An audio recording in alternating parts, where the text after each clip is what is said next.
that are blazing trails in the sport of hockey. Take a listen to their inspiring stories. At 10 years old, Lyndsey, you actually had a little bit of anger toward Manon, right? I read a story where you wanted to be the first woman to play in a hockey game in the NHL. Is that right? It was funny. I'll never forget. I was at a camp at the old Coliseum back when the Phoenix Mustangs used to play there. And I was at a camp and I told everyone I was going to be the first girl to play in the NHL. And one of the camp counselors was like, well, someone's already done that.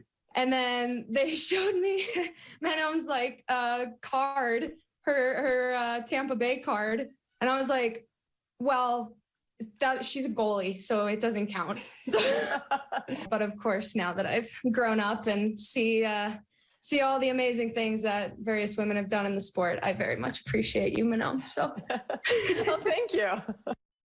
What was your reaction when, you got that call? Hey, we'd love you to be part of this NHL broadcast. For me, it happened with RDS in Montreal. During COVID, since everybody was working from home, they thought about me, even if I was in Michigan, to join their broadcast and to do the hockey show at night, having a weekly segment. And I remember the first time that I did it, my first segment that I had to do on TV, it really reminded me of playing the game. And I did that for about a year with RDS before I talked with Ballys. And when they asked me to join the broadcast, it was great. And even on the broadcast side, they didn't have a woman for an analyst. I think a lot of women was involved behind the scene. And I was amazed to see how many women was working behind the scene. And it was great to see. Just being in the role that you're in, do you see yourself as a trailblazer for women? I was like, if I can just show one little girl that she could do this too, it's worth taking the job. In 2021, one of our Kachina's players got a radio for her birthday so she could listen to me on the broadcast. Who gets a radio as a young kid in 2021? So that for me was just and she was so excited about it. So that was such an inspiring moment. And I think reminded me yep, that's the why, because we can change the lives of these young girls and women.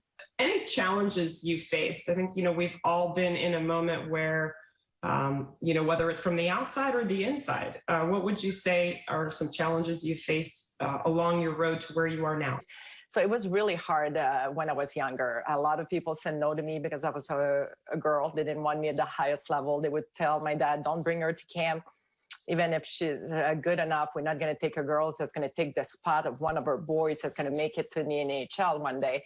But when I got older and I finally made the top level because one of the coach accepted me, and then you don't get invited to the next level because you're female, you realize it. And it's hard. And when I went to Tampa Bay, I had to prove myself there. I earned that first start in the exhibition game by finishing in the top 3 goalie in camp, but nobody was talking about my performance. That I earned that. They talk about, oh, she's a female here. It's just for publicity.